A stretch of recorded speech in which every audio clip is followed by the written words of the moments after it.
Hello again, my lovely little horrorlings. Gather round.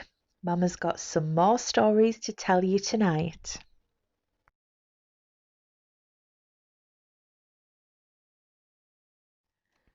I grew up in New Mexico and I still live in the state.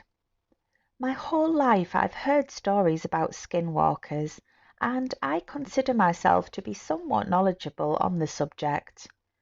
I've always been interested in them. I find them creepy yet fascinating, and I talk about them a lot, even though one of my Navajo friends insists that I shouldn't, and always leaves the room when I bring up the topic. Anyway, I live in a third-story apartment in northern Albuquerque. The area of the city I live in is rather busy, even at night. There are lots of restaurants, businesses, and even a shopping mall nearby. One night I was chilling alone at my place, eating some cereal and watching Netflix. It was late, about 1 a.m., and I was getting ready to go to bed when I hear barking from outside my window. This isn't uncommon in my apartment complex, as they do allow dogs that are under 40 pounds, but something was seriously wrong with the way this barking sounded. It was almost as if the dog was drowning or something, like half the barks were coming from underwater. I creep outside onto my balcony and I see the source of the noise. It certainly looks like a dog, except for the fact that it's enormous, like the size of one of those Russian Caucasian mountain dogs. I've seriously never seen a dog that big before in person. It was standing in a dimly lit grassy courtyard area of my apartment complex.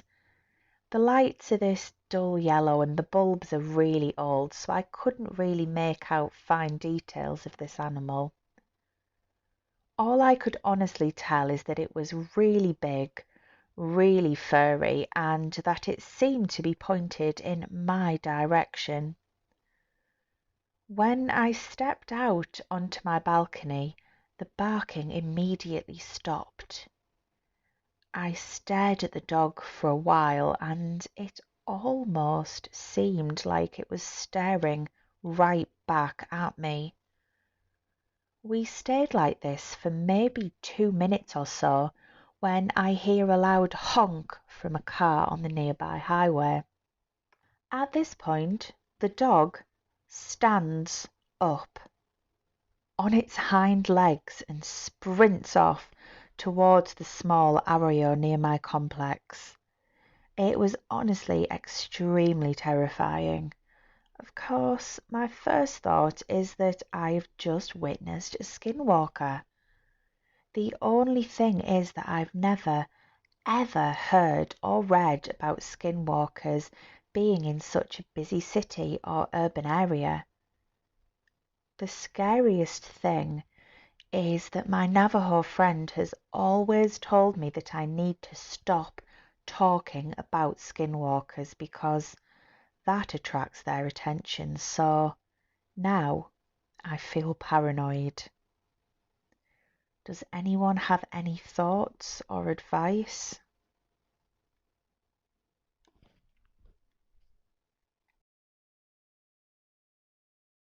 This happened a few years ago, and I've been scared of being called crazy for what I saw, but I need to get it off my chest. I live on the outskirts of a small town on the California Central Coast. I used to frequently go on walks in the middle of the night to clear my head, and I'd run into all sorts of animals, from coyotes to deer to owls. On this particular night, the coastal fog hadn't set in and my visibility was perfect. There's a school not far from where I live, so I love to just sit on the swings and think.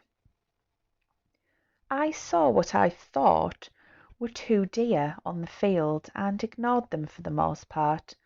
I continued to listen to Joe Rogan yell about something. There was something odd about one of the deer, though. It had antlers. It wouldn't have been weird if it wasn't early January. At this point, I was a little weirded out, but I got scared when I realised the eye placement. The eyes were facing forwards. They weren't on the side of the head like a deer's eyes should be. And then I realised something else. Its body was humanoid. Long arms, very long arms, arms that could dismember a person.